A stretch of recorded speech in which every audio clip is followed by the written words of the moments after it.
21শে জুলাই শহীদ তর্পণ তো হবে।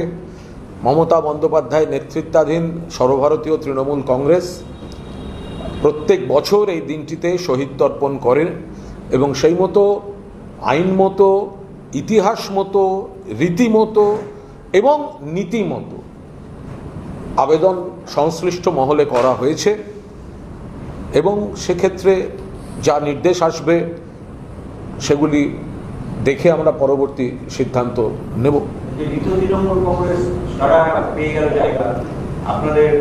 দেখুন, বিজেপির বি টিম যারা এইসব করছে পাচ্ছে, তো তাদেরকে দিয়ে যদি সরকার সাজিয়ে গুছিয়ে করিয়ে দেয় এরকম, দেখুন মানে বাঘছাল পড়ালে বেড়াল কখনো বাঘ হবে না।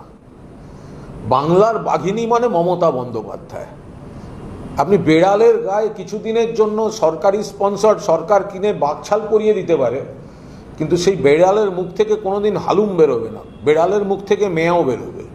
তো সুতরাং যাদের ঠেলে ঠুলে বিরোধী দল সাজিয়ে সরকার পক্ষ ভাবছেন যে আমরা সরকারও চালাবো আবার আমাদের স্বীকৃত বিরোধী দলটাকেও চালাবো, সুতোর টানে ওটা ওই দু একদিন প্রচার এসব তৈরি করে দেয়া, কৃত্রিমভাবে মদত দিয়ে তাদেরকে একটা সভা করাবার জায়গা করে দেয়া, পুলিশ দিয়ে এলাকায় এলাকায় বলে সবাই লোক পাঠানো, সেইটাও তো বিজেপি স্পন্সর্ড কাজকর্ম হচ্ছে। তো সুতরাং ওগুলো নিয়ে আমরা ভাবছি না। মানুষ মমতা বন্দ্যোপাধ্যায়ের সঙ্গে আছেন।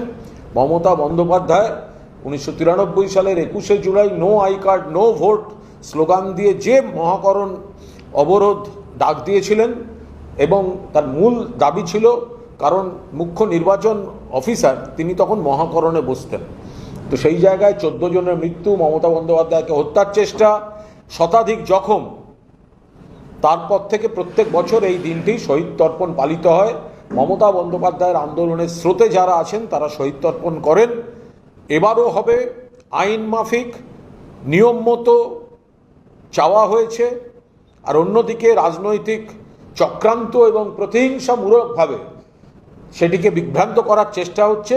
মানুষ সব দেখছেন, যা যা হওয়ার মানুষ দেখতে পাচ্ছেন।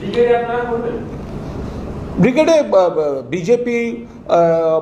বিজেপির বি টিম তারা মিলে করুক না, কোনো অসুবিধা নেই তো।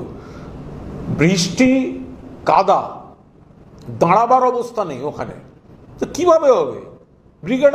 আমরা কেন, মানে আমরা নিশ্চিতভাবে শীতকাল হলে এই বিষয়টা আলোচনা করা যায়, বর্ষাকালে কিভাবে ব্রিগেডে সম্ভব?